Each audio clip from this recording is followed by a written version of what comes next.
नमस्ते मित्रों, आप सबका हार्दिक अभिनंदन, अभिवादन। और जैसा कि हम लोग बात कर रहे हैं कि कहाँ प्रवेश लिया जाना चाहिए और किस संस्था में लिया जाना चाहिए, तो लगभग सभी विषयों की चर्चा हो चुकी है। और आज इस कड़ी में मैं अंतिम चर्चा करने जा रहा हूँ और विषय बहुत ही महत्वपूर्ण है। तो जैसा कि थीसिस में लिखा जाता है कि in the least but not less significant same. तो आज चर्चा करते हैं स्वस्थवृत्त योगा और सिद्धांत दर्शन और उसके तमाम जो उसके समय समय पर उसके भाग हुए, भेद हुए, रचना शरीर, क्रिया शरीर, संहिता, ये सारी चीज़ें। चलें, तो इस समय सबसे ज़्यादा मित्रों अगर किसी बात की चर्चा हो रही है तो विश्व को वो चाहिए मेंटल पीस। फिजिकल एलिमेंट्स के लिए तो उनको, शारीरिक व्याधियों के लिए तो उनके पास ढेर सारी चीज़ें हैं और वो लोग उस पर काम कर रहे हैं। लेकिन जहाँ उनको सिर्फ योग और आयुर्वेद की तरफ देखना पड़ रहा है और किसी चिकित्सा पद्धति में उनके लिए ऐसा नहीं है कि वो कुछ बात कर सकें, वो जगह आती है बस आयुर्वेद, जो उनके मानसिक उपचार दे सके, जो उनको मेंटल स्ट्रेस से रिलीव करा सके, आयुर्वेद और योग। तो this two are the very promising disciplines which are opening your every scope abroad more than the India. I mean it. Whole Europe is running, whole America is running, whole Australia continent is running for mental peace. And mental peace is by yoga and Ayurveda. Of course, these are very helpful, very significant to help to get the normal position in the diseases, the physical diseases also. But the mental health is only to the cure is the and the all provisions of getting the peace, harmony in the society, not the only individual, is the yoga and Ayurveda. And here in Ayurveda we have a branch, Swasthvrit and Yoga. So this is a most promising branch. Just an example I am giving you. Back 10 years, when toppers of medical colleges of the UG, when this NEET PG were not even that nowadays also, instead of taking the option of the medicine and the surgery, they are opting radiology. I asked the topper who bagged 10 gold medals in the MBBS final year, why you opted radiology in place of medicine and the surgery, or even the orthopedic surgery? He detailed me, yes, I am opting radiology for this reason. Okay, fine, this is a new dimension of thinking. In the same way, why you are running behind the Kaya Chikitsa, Panchkarma, Salya, Shalakya, Prasuti, and so on and so on. The best promising for global phenomenon is the Swasthvrit and the yoga. Once again I say Swasthvrit and yoga. And now yoga is better, otherwise you will listen Swasthavrita and yoga, right? So out of these 4 premier institutions, Jamnagar, Jaipur, Delhi, Varanasi, which one is better? Again, it is a very tough question. I'm willing to start with the Jamnagar. So there is a total separate institute for the yoga, collaborating with the Swasthvrit. And now in the position of the ITRA, nomenclature of the ITRA and the position of the INI and the faculty there, having no comparison, that is none other than the Professor Arpan Bhatt. What a personality he has. I have less words to describe him. He's a very good musician. He's a very good human being. And of course, he is the subject master of the yoga and the Swasthvrit. So the Jamnagar has its own potency. In this discipline, I am not aware about what is the recent position about the PG seats of the Swasthvrit and the yoga there. I tried to contact my best friends there, specifically Professor Hitesh Vyas, and I am happy to inform you he just WhatsApped me that I am in the class, and then again I tried after some time. So situation is this, so that is the dedication and really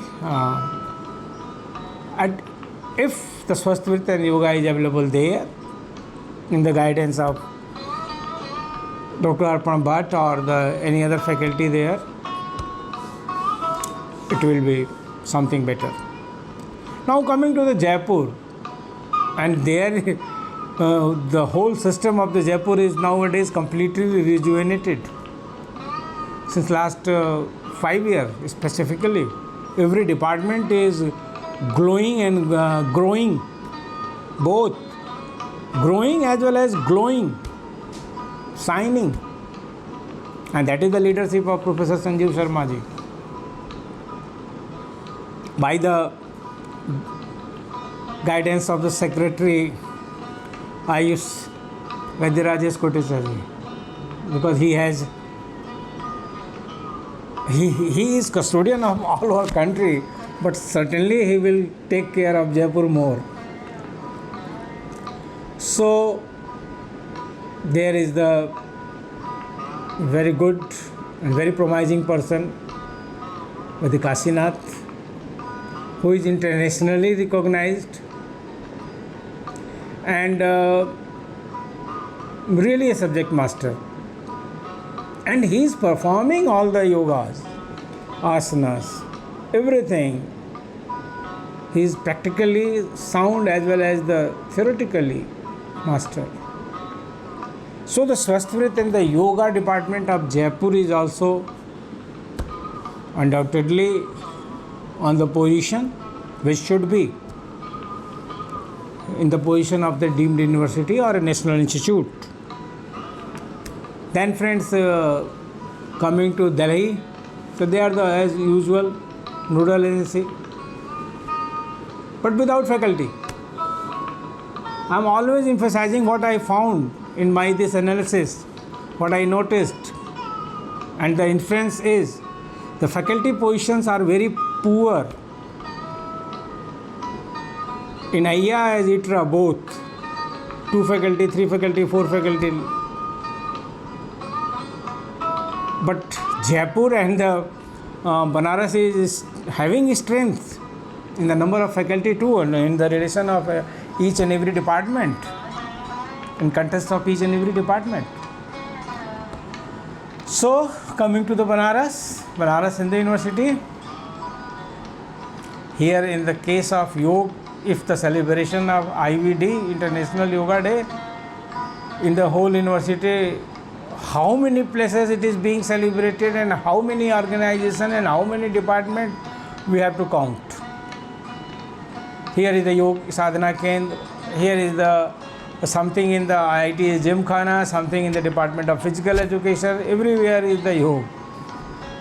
Anyhow, but the Swasthvrit and Yoga department, and then the few years ago here was some courses also of the bachelor level, BNYS. Anyhow, I am not going to on this detail what is the latest condition, but when after this government of NDA in the leadership of Honorable Prime Minister and this IVD was started being celebrated, and this year we have celebrated this 9th day, but everywhere in the other universities, BNYS course, Bachelor of Yoga and Naturopathy, or I think Bachelor of Yoga and Naturopathy, BYNS, is being promoted, and BHU due to the reasons known to administrators well, it is on the verge of closure. Not verge of closure, it is closed, just passing the batches which are already enrolled. So the Swasthvrit department itself Here it is tilted, it is the female department. All faculties, all 4 faculties are female. And they are performing, they are coming to the for the yoga classes in the morning hours, and for the general citizens, and the people are coming in the yoga cane, and they are running this so well. But this will be your choice. And if you come to the private sector, again here it is the Belagavi, Hassan, all the established. As I said, after my critical analysis in the survey, as the national institutions are, this first 4 are the popular on the combined strength of each in its every unit.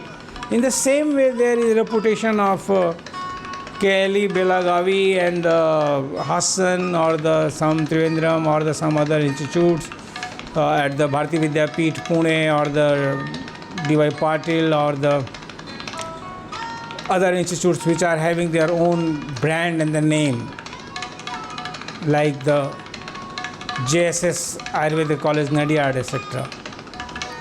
So they have potency in with their unit, and so combinedly they are nurturing this nation with their full potency and strength. So this is about and as usual, the state sponsored and the government state colleges, if they have PG seat in Swasthvit and yoga, so it is with this attitude, it is very easy to open, just appoint a faculty and open yoga, maybe exercise anywhere. Like that, this attitude of thinking is not good. As some very renowned Rasastri and the Vaishya Kalpana people said, what is the basic necessity to open the PG in the Rasas? Just kitchen utensils are required, and then you can run the PG in the Rasas in the Vaishya Kalpana. I heard this sentence in the 1998 when I passed my PG in the 1997, और मैंने अपना sir पीट लिया कि हे भगवान, अगर यही process है और यही थॉट है कि रसास भैंस कल्पना खोलने के लिए बस किचन के बर्तन चाहिए, तो ईश्वर ही मालिक हैं, और ये कहने वाले बड़े महापुरोधा हैं, आज भी बड़े सम्मानित व्यक्ति हैं कुछ लोगों की नज़र में। और वो गए थे विजयवाड़ा का पीजी रसास के लिए इंस्पेक्शन में, और उनकी यही सोच थी कि बस किचन वाले बर्तन होने चाहिए, उसमें में रसास और भैंस कल्पना की पीजी शुरू की जा सकती है, और शुरू हो गई। तो इस सोच से थोड़ा आगे आना होगा कि योगा डिपार्टमेंट खोलना है तो योगा तो कहीं भी हो सकता है, बस योगा मैट चाहिए और योगा की पीजी खोल लीजिए। तो खैर, ये मैं अभी विषय से विषयांतर पर नहीं जाऊंगा, लेकिन बीच बीच में कुछ बातें आती रहती हैं तो बोलता रहता हूँ। चलिए आइए अब दूसरी जगह पर चलते हैं। दूसरा सब्जेक्ट, सिद्धांत दर्शन। तो इस विषय के तो सभी मनुष्यों को सबसे पहले प्रणाम कर लें। मैं अभी सोचना शुरू किया 10-12 घंटे पहले से कि इस विषय के विषय में जानकारी इकट्ठा करना शुरू किया, तो प्रोफेसर BL गौड़ साहब का नाम, वंदनीय प्रोफेसर BL गौड़ साहब का नाम ध्यान में आया, सिद्धांत दर्शन डिपार्टमेंट। फिर इधर प्रोफेसर RR द्विवेदी सर का। अपने यहाँ से मैं बात करूँ तो भास्कर गोविंद घाणेकर साहब से लेकर सिद्धांत दर्शन में प्रोफेसर ज्योतिर्मित्रा तक कि मैं अगर सब मतलब बनारस हिंदू यूनिवर्सिटी से, और ऐसी कोई महान विभूति तो अभी all India institute of Ayurveda से जुड़ी नहीं है, क्योंकि उनका तो जन्म ही हुआ है 21वीं शताब्दी में। तो हम तो बात कर रहे हैं सब 20वीं शताब्दी के पुरोधाओं की, इसलिए मैं ऐसा कोई नाम वहाँ अभी लेने में सक्षम नहीं हूँ। लेकिन एक अगर आप सारी समग्र तुलना करें कि सिद्धांत दर्शन विभाग में कहाँ एडमिशन लिया जाए, रचना शरीर में कहाँ लिया जाए, क्रिया शरीर में कहाँ लिया जाए, और जहाँ संहिता डिपार्टमेंट अलग से अस्तित्व में है वहाँ कहाँ एडमिशन लिया जाए, तो देखिए एक बड़ा ईमानदार मैं प्रयास करता हूँ कि आपके सामने कुछ तथ्यों को रख सकूँ। A very honest try. I'm just putting before you the analysis. If you compare the departments being established at ITRA Jamnagar with the status of the INI and the situation of this main department of Siddhant Darshan and then the subsidiaries. Not nowadays subsidiaries, no one is subsidiary. If subsidiary, then everyone is subsidiary of Siddhant and Darshan, starting from Kaj Chikitsa to the end. लेकिन सिद्धांत दर्शन विभाग से जो विभाग अलग हुए, जैसे कि रचना शारीर, क्रिया शारीर, स्वस्थवृत्त योग, तो उनकी पोजीशन अगर देखें तो जामनगर में जो विभाग था वो मूल रूप से मौलिक रूप से तो मौलिक सिद्धांत और दर्शन ही था।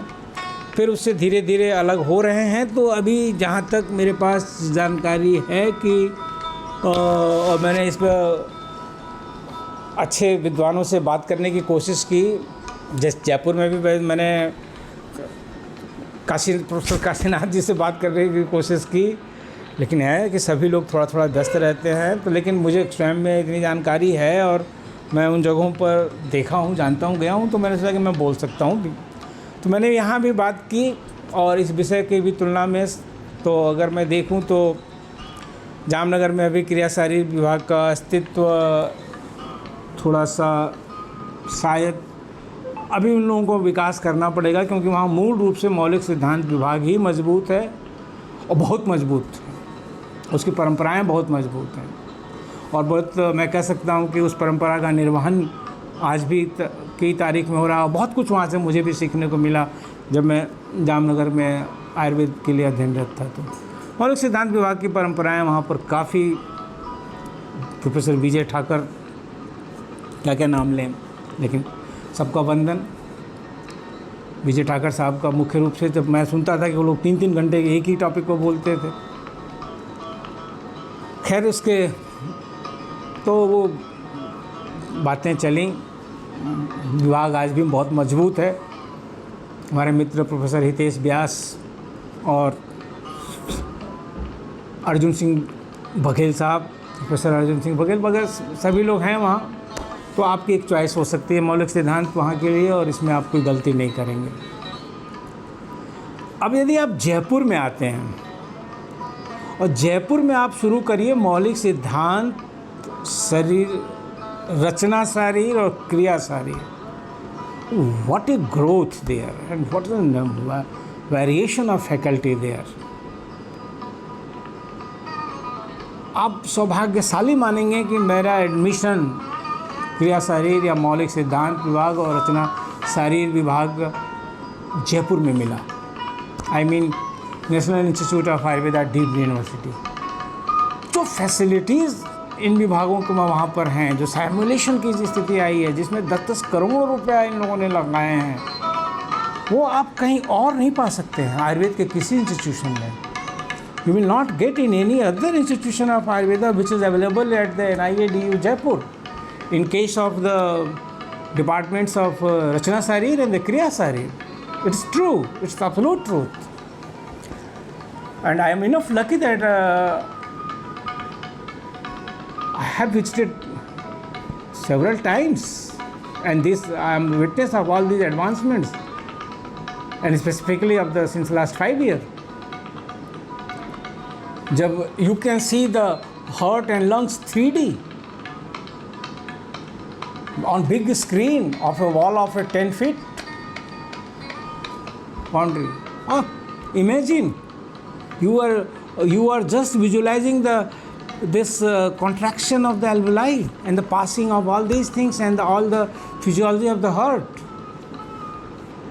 And in the same way, if you come to the Rachana Sharir Vibhag and their technology in the preservation and what they developed, and they are doing everything and they have every organ prepared by their own really rich departments, both Rachana Sharir and Kriya Sharir.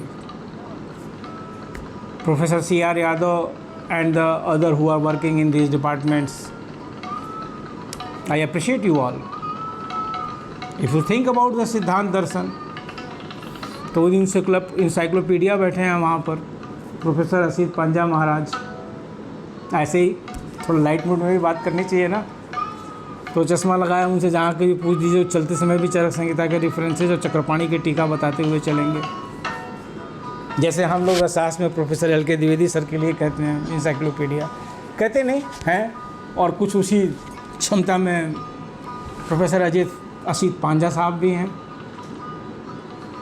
तो इन जगहों से अगर आप PG करते हैं, इन विभागों की सुविधा में करते हैं, तो आप अपने आप को बेहतर महसूस करेंगे। You will feel something that you are a person who got the opportunity to develop yourself along with your subject in the thrust area. Every facility is there.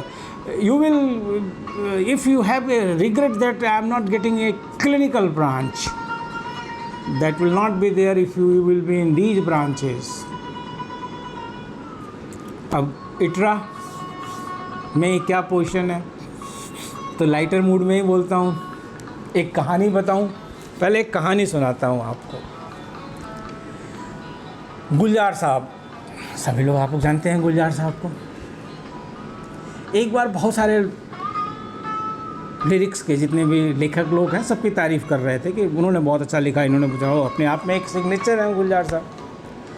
तो उन्होंने जावेद अख्तर का जगह नाम नहीं लिया, उसमें सबकी जिसकी प्रशंसा की उन्होंने, तो उसमें उन्होंने जावेद अख्तर साहब का नाम नहीं लिया कि वो भी बहुत अच्छे लेखक हैं, गीत अच्छा लिखते हैं, स्क्रिप्ट अच्छा लिखते हैं, उन्होंने नाम नहीं लिया। तो ये जो पेपरबाजी होते हैं ना, जो फिल्मी पत्रकार लोग, उनके लिए ये नाम दिया जाता है। तो वो आए जावेद अख्तर साहब के पास, वो बोले कि गुलजार साहब ने आज एक वार्ता की थी और उसमें उन्होंने तमाम लोगों के नाम लिए, साहिर लुधियानवी साहब और किसके किसके, मगर आपका नाम नहीं लिया। जावेद अख्तर जो कि एकदम इस्टेब्लिश थे उस समय और बड़े फेमस गाने दे चुके थे। तो जावेद अख्तर साहब की प्रतिक्रिया बहुत ही शानदार थी और मैं उसको बहुत आत्मसात करता हूँ, उसको मैं स्वीकार करता हूँ उस प्रतिक्रिया को। उन्होंने कहा कि गुलजार साहब की लिस्ट में अगर अभी तक मेरा नाम नहीं आया है एक सफल और सक्षम गीतकार के रूप में, तो इसका सीधा संदेश है मुझे कि मुझे भी और अपने आप को तैयार करना है, मुझे अपनी योग्यता और बढ़ानी है। और तब वो मेरे लिए एक सौभाग्य का दिन होगा जब गुलजार साहब मेरा नाम भी लेंगे कि जावेद अख्तर भी एक अच्छे गीतकार हैं। तो ये संदर्भ है और ये संदर्भहीन नहीं है, इसमें मैंने समझने का प्रयास किया। हाँ, जब से all India institute of Ayurveda का वर्तमान नेतृत्व है, मैं कभी all India institute of Ayurveda जा नहीं सका।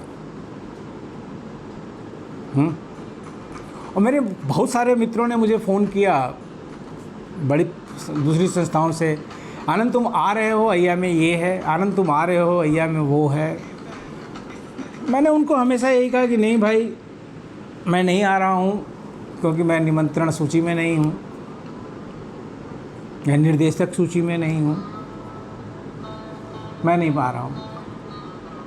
फिर मैंने इस पर बात चिंतन मनन किया तो मुझे हमेशा यही गुलजार साहब और जावेद अख्तर जी का चित्रण मेरे सामने होता है और मैं हमेशा यही सोचता हूँ कि अभी मुझे रसशास्त्र विषय में अपनी योग्यता और बढ़ानी है और अभी और मैं मेहनत करूं कि मैं इस सक्षम, मेरी क्षमता इतनी हो सके कि मैं वहाँ के वर्तमान नेतृत्व को लगूं कि हाँ, मैं रसशास्त्र में एक रसशास्त्र का मैं विद्यार्थी हूँ। अभी तो ऐसा लगता ही नहीं है क्योंकि मुझे ऐसे कोई, और मैं साफ बोलता हूँ, मुझे इसमें मुझे कोई हिचकिचाहट नहीं है कि मैं छद्मचर में बनाऊँ कि नहीं नहीं नहीं नहीं नहीं, नहीं मुझे तो यहाँ भी हुआ वहाँ भी हुआ, मुझे ऐसा कुछ हाँकना नहीं है। जामनगर में हर बार गया, हर बार उनकी प्रोग्रेस देखी, बहुत प्रसन्नता हुई। जयपुर का तो कहना ही नहीं, लगभग हमेशा ही वहाँ का नेतृत्व ये मानता है कि नहीं मैं कुछ कर सकता हूँ या कुछ मैं समझ सकता हूँ, ऐसा मेरी परसेप्शन की कैपेबिलिटी है। तो मैं जयपुर जाता रहता हूँ, देखा हूँ, उस विकास को देखा हूँ, तो आपके सामने रख रहा हूँ और बहुत ही गर्व से रख रहा हूँ। लेकिन मैं ऐसा all India institute of Ayurveda के सामने के संदर्भ में नहीं कह सकता। फर्स्ट हैंड एक्सपीरियंस मेरा इस समय बिल्कुल पिछले 4.5-5 वर्ष से एकदम नहीं है, और मैं वहाँ गया नहीं। तो मुझे अपनी योग्यता अपनी बढ़ानी है कि मैं जा सकूँ, वहाँ देख सकूँ। हाँ, कुछ सुनता रहता हूँ कि वहाँ इतनी अच्छी चीज़ें हैं, और निश्चित रूप से बहुत अच्छी चीज़ें हैं, बहुत अच्छे इंस्ट्रूमेंटेशन हैं, बहुत अच्छे प्रगति चल रही है। वो तो पूरा देश को संभाले हुए हैं, देश ही नहीं पूरे ग्लोबल है। वो तो हमारी नोडल इंस्टीट्यूशन है इस समय। अभी मैंने पढ़ा फॉरेन मिनिस्टर और ऑनरेबल डॉक्टर एस जयशंकर जी बोल रहे थे अभी G20 के पहले कि WHO GCTM will collaborate with the IR new Delhi, और जबकि अभी तो वो तो उनको तो हर जगह जाना है, हर जगह रहना है। They are the leader. WHO GCTM ITRA Jamnagar के पेट्रोनाइज में है, वहाँ उसकी फाउंडेशन या जो भी डायरेक्टर वहाँ पर लोग देख रहे हैं। लेकिन जब ये doctor S Jaishankar honourable external affair minister of union Republic of India का ये स्टेटमेंट मैंने अभी 15-20 दिन पहले ही देखा, तो मुझे अच्छा लगा। क्योंकि जामनगर की एक थोड़ी सी अपनी लिमिटेशंस है जियोग्राफिकल, लेकिन अगर आइया बनता है वहाँ पर और उसका कोलैबोरेशन होता है, तब तो एक नेशनल और नोडल सेंटर है, and that will be the place. तो मुझे अभी मैं ये कहने में मुझे कुछ भी संकोच नहीं लग रहा है, और मुझे बस यही लग रहा है कि हाँ, अभी मुझे अपनी योग्यताओं को और बढ़ाना होगा। हाँ, 1-2 बार बीच में रसायन विभाग के कुछ मित्रों ने कहा कि भाई आइए 4 लेक्चर रिकॉर्ड करा दीजिए, तो मैंने विनम्रतापूर्वक मना कर दिया। और आज ये भी मैं आपको बताऊं कि मुझे नैक ने अभी आज 26 है ना, शायद कल और आज, हाँ मेरी रिकॉर्डिंग थोड़ी पहले हो रही है, आप तक पहुंचेगी 15-16 अगस्त तक। आज वहाँ नाक का इंस्पेक्शन हो रहा होगा। नाक बंगरौल ने मुझे ही प्रपोज़ किया था, पता नहीं क्यों मुझे प्रपोज़ किया था कि मैं जाऊँ वहाँ पर और नाक का रिप्रेजेंटेटिव, नैक के रिप्रेजेंटेटिव के रूप में आइया का इंस्पेक्शन करूँ। तो मैंने वहाँ भी विनम्रतापूर्वक मना कर दिया कि नहीं, मैंने मन में सोचा, नाक बंगलौर को तो कहा कि नहीं मैं नहीं जा पाऊँगा, लेकिन मैंने मन में सोचा कि अब जब मेरी अभी इतनी योग्यता ही नहीं है, मेरी इतनी क्षमता ही नहीं है कि मैं all India institute of Ayurveda को देख सकूं, उसके विकास को देख सकूं, तो मैं जाके वहाँ इंस्पेक्शन क्या करूँगा। लेकिन ये भी एक विडम्बना ही है कि नैक ने मुझे ही चुना कि नहीं आप जाइए और मेंबर सेक्रेटरी के रूप में आइया का इंस्पेक्शन करिए। मैंने उन्हें मना किया नैक को कि नहीं मैं नहीं जा पाऊँगा, अभी आजकल में शायद हो रही होगी वहाँ। तो ये मेरे कोई मन की पीड़ा या व्यथा नहीं है, बस ये मेरे लिए एक चुनौती है कि अभी योग्यता को और बढ़ाना है। जैसा कि जावेद अख्तर साहब ने कहा था, जब गुलजार साहब का कमेंट आया कि नहीं योग्यता को और बढ़ाना है, तो अभी योग्यता को और बढ़ाना है। तो मैं आइया के किसी इन डिपार्टमेंट्स का जब मैं गया था, देखा था, तो अभी सब कुछ एस्टैब्लिशमेंट के फेज में चल रहा था। तो अभी इस रचना शरीर और क्रिया शरीर में क्या है क्या नहीं है, अब मुझे कोई फर्स्ट हैंड एक्सपोजर वहाँ का नहीं है, और ना मुझे किसी ने बताया। मैंने जानकारी लेने की कोशिश की, लेकिन अभी मुझे पता भी नहीं चला। तो आप वहाँ पर जो भी है, जैसे भी है, इन विषयों के बारे में, जिन विषयों के बारे में मुझे पता था, मैं खुल के बोला हूँ, प्रशंसात्मक रूप में बोला हूँ, अप्रिशिएबल वे में बोला हूँ। लेकिन इन 2 विषयों की मुझे जानकारी नहीं है कि रचना शरीर और क्रिया शरीर का setup all India institute of Ayurveda का क्या है, ये मुझे मालूम नहीं है। अच्छा, अब अगर आप BHU के क्रिया शरीर और रचना शरीर डिपार्टमेंट को देखते हैं, तो ये अपने आप में भी एग्जेम्पलरी एग्जाम्पल्स हैं, और बहुत इनका भी एक बहुत पुराना इतिहास है, लीगेसी है दोनों ही डिपार्टमेंट्स की। उस लीगेसी को लोग कंटिन्यू कर भी रहे हैं इस समय।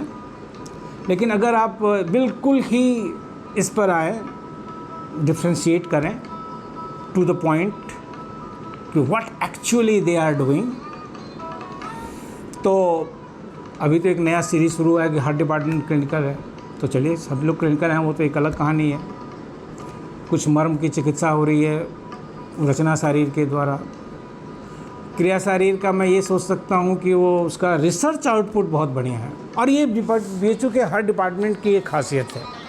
कोई भी BHU का डिपार्टमेंट, किसी भी फैकल्टी का डिपार्टमेंट, किसी भी इंस्टीट्यूट का डिपार्टमेंट, कोई भी नॉलेज या सर्व विद्या की राजधानी, प्रतीच प्राची का मेल सुंदर, मधुर मनोहर अतीव सुंदर, यह सर्व विद्या की राजधानी, प्रतीच प्राची का मेल सुंदर। ये हमारा जो काशी हिंदू विश्वविद्यालय का जो कुलगीत है, वो अपने आप में काशी हिंदू विश्वविद्यालय को बहुत अच्छी तरीके से परिभाषित करता है। द कुलगीत of the Banaras Hindu university is defining its strength.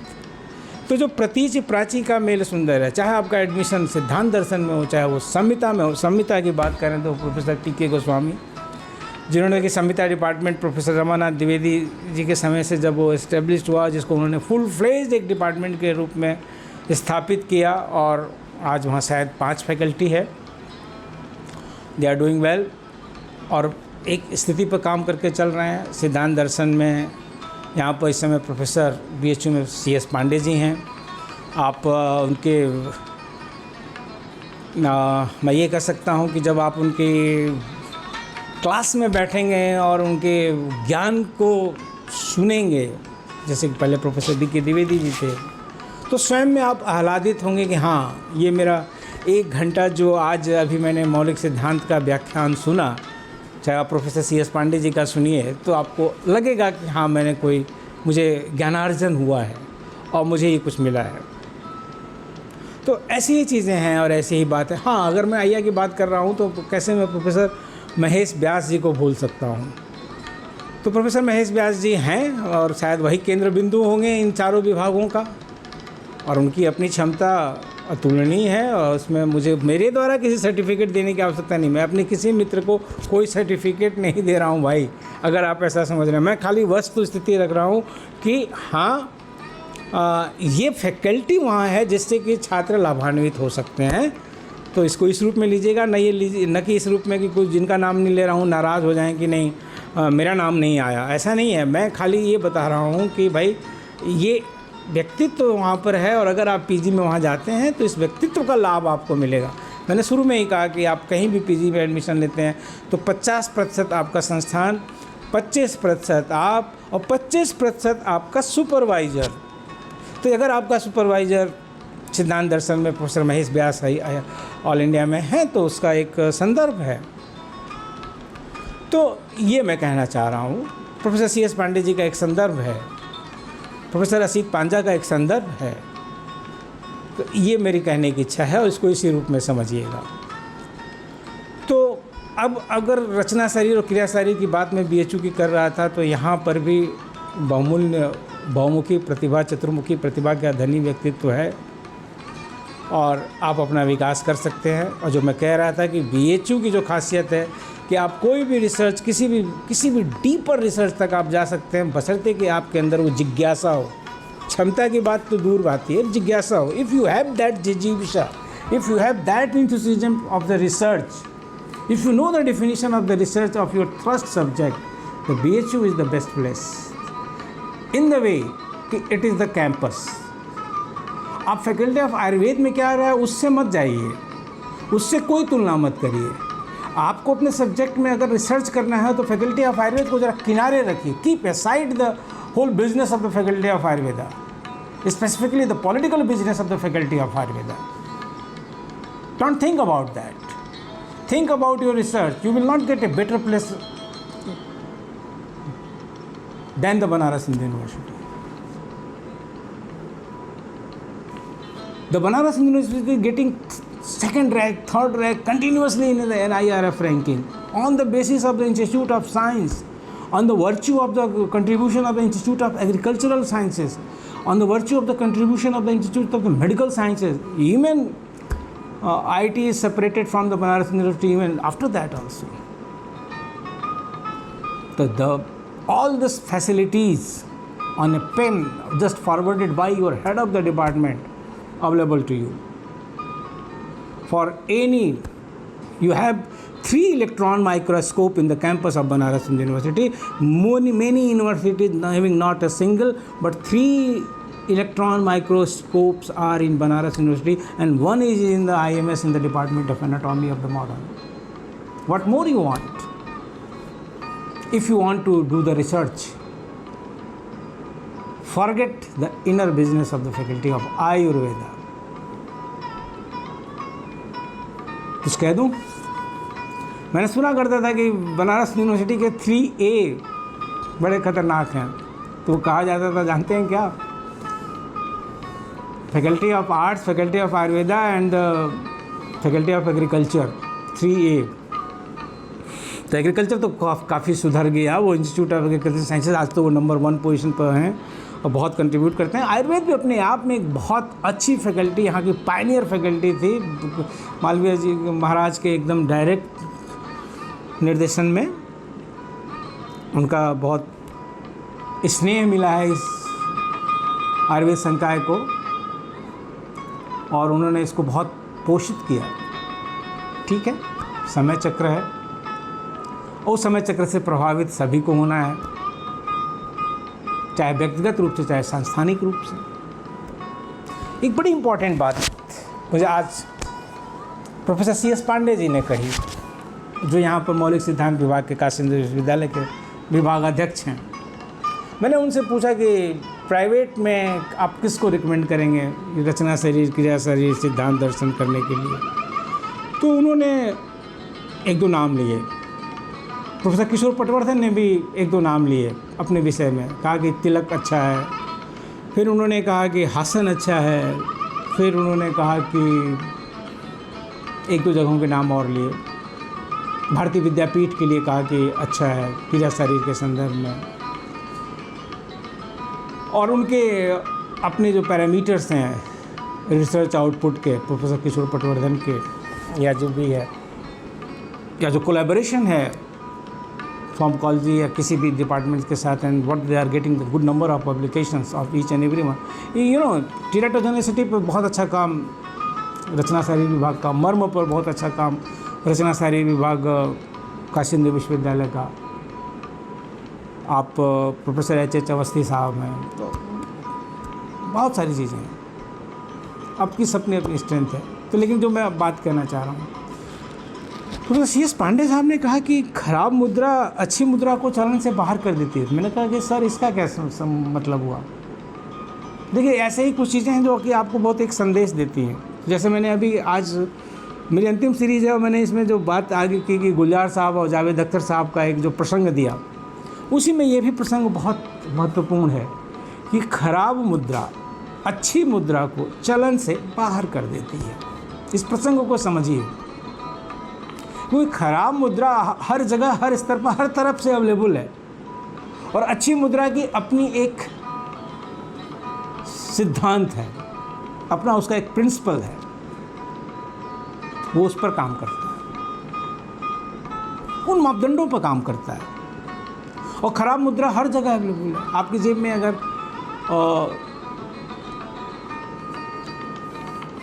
ठीक है, आर्थिक रूप से इसको मैं सामाजिक और इस पर ले आ रहा हूँ, तो ये एक अर्थशास्त्री का सिद्धांत है। और प्रोफेसर CS पांडे जी ने एक विशिष्ट संदर्भ में कहा, तो ये है कि इन चीज़ों को समझना होगा। आपकी NTA आंसर की दे चुकी होगी, आपने अपने नंबर मिला लिए होंगे और आपको अपनी स्थिति पता चल रही होगी कि आप किस संस्थान में कहाँ एडमिशन पा रहे हैं, आपके पास कितने कितने ऑप्शंस हैं। आप गवर्नमेंट कॉलेजेस में जा रहे हैं तो कहाँ जा रहे हैं, स्टेट कोटा में जा रहे हैं कि ऑल इंडिया कोटा में जा रहे हैं, स्टेट कोटा में आपको कौन सी ब्रांच मिल रही है, ऑल इंडिया कोटा में आपको कौन सी ब्रांच मिल रही है, आपको फर्स्ट 4 में कहाँ मिल रहा है जो गवर्नमेंट के हैं, क्योंकि फ़ीस और स्टाइपेंड एक वैल्यू रखती है। मैं पहले ही बोल चुका हूँ कि स्टाइपेंड के मामले में सबसे अच्छा काशी हिंदू विश्वविद्यालय है, उसके बाद अन्य स्थान आते हैं। Duration facilities, hostel facilities female के लिए तो श्योरिटी है, काशी हिंदू विश्वविद्यालय में मिलता ही है, थोड़ा इजीली मिल जाता है। लेकिन ये थोड़ी समस्याएं कहीं और जगहों पर हैं, अभी नहीं हैं। और तो आपको अपना एडमिशन लेना है तो अपने बिल्कुल प्रसन्न मुद्रा में और हर एक चीज़ का अवलोकन करिए। मैंने एक छोटी सी कोशिश की है पिछले 5-6 सेशंस में कि कहाँ की स्ट्रेंथ क्या है, क्योंकि आप एक नैरेटिव सुनते हैं। उन्होंने कह दिया नैरेटिव मैं भी बना सकता हूँ, और आप बहुत सारे लोग इस पर मत देंगे कि मैं भी नैरेटिव के अनुरूप बोल रहा हूँ, लेकिन नहीं, मैं आपको विश्वास दिलाता हूँ. I am assuring you my dear friends कि I had not speak anything on the basis of narratives. I had spoken everything. What the fact I know, what the fact I have witnessed my own eyes, my own experiences, and of course the input of friends like Professor Anup Thakur, like Professor Ravi Narayana Acharya, like Professor Kishore Patwardhan, like many more to whom I talked in the whole session. In the whole interactive session, I talked all over country to get the feedback. And what the feedback I had been given, I had put before you for your consideration. Maybe I am 100% wrong.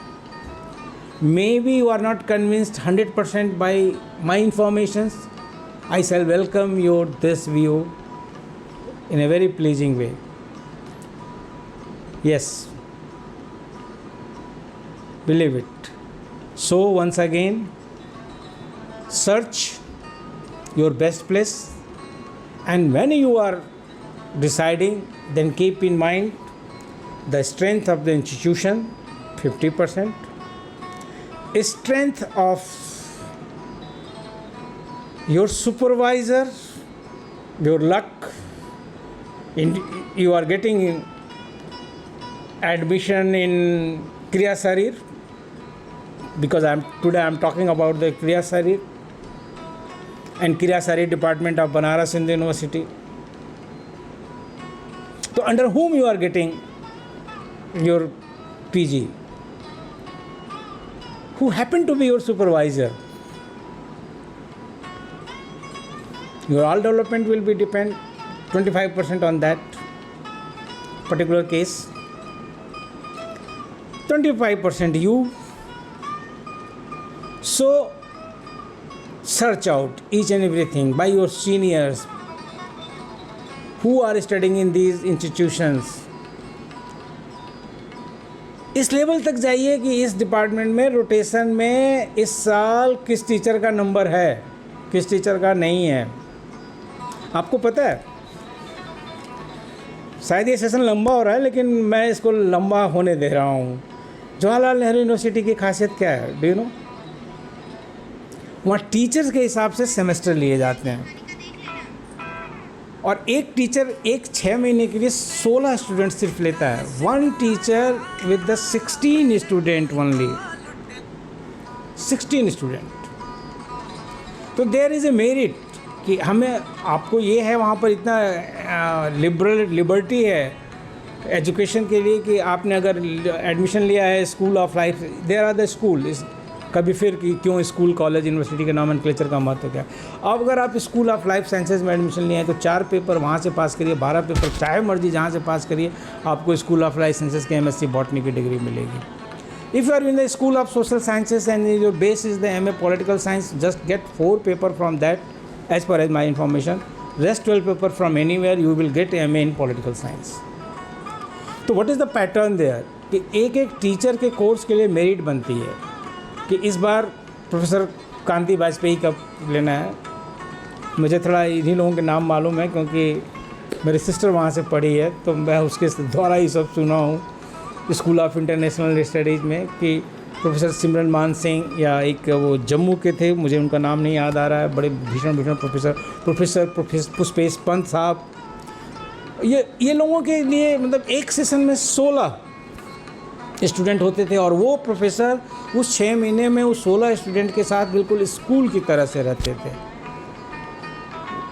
Hostel से लेके ढाबे पर चाय पीने तक, सोने तक, जाने तक, इवनिंग में पत्थरों पर बैठ करके कांति वाजपेयी डिस्कशन कर रहे हैं डिसआर्मामेंट पर और न्यूक्लियर वेपन पर.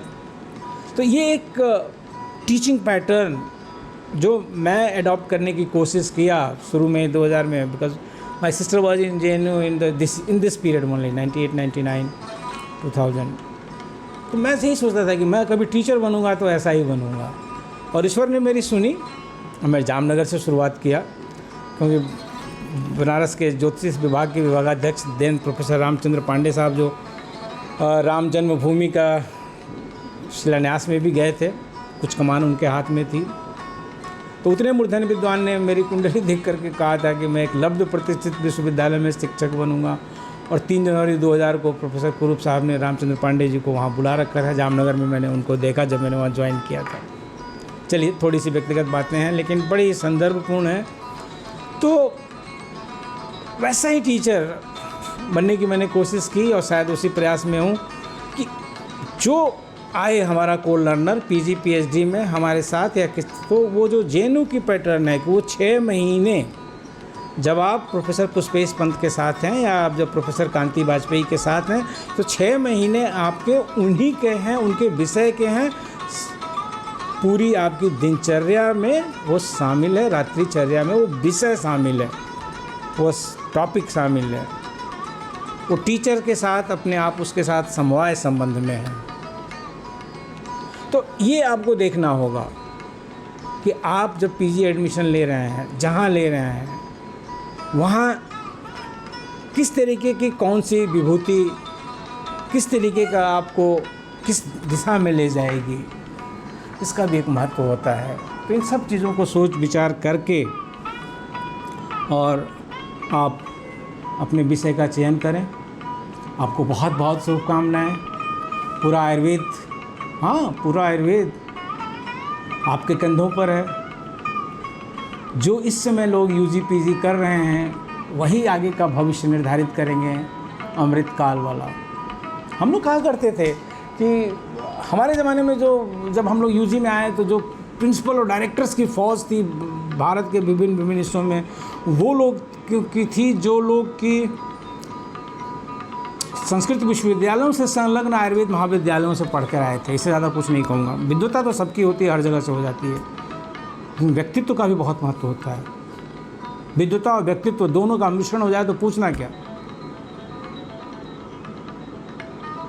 बहुत सारे एग्जाम्पल्स हैं जिनमें विद्वता और व्यक्तित्व दोनों रहे तो कहाँ तक पहुँचे। बहुत सारे एग्जाम्पल हैं जिनमें खाली व्यक्तित्व था तो कहीं नहीं पहुँचे, खाली विद्वता थी तो भी कहीं नहीं पहुँचे।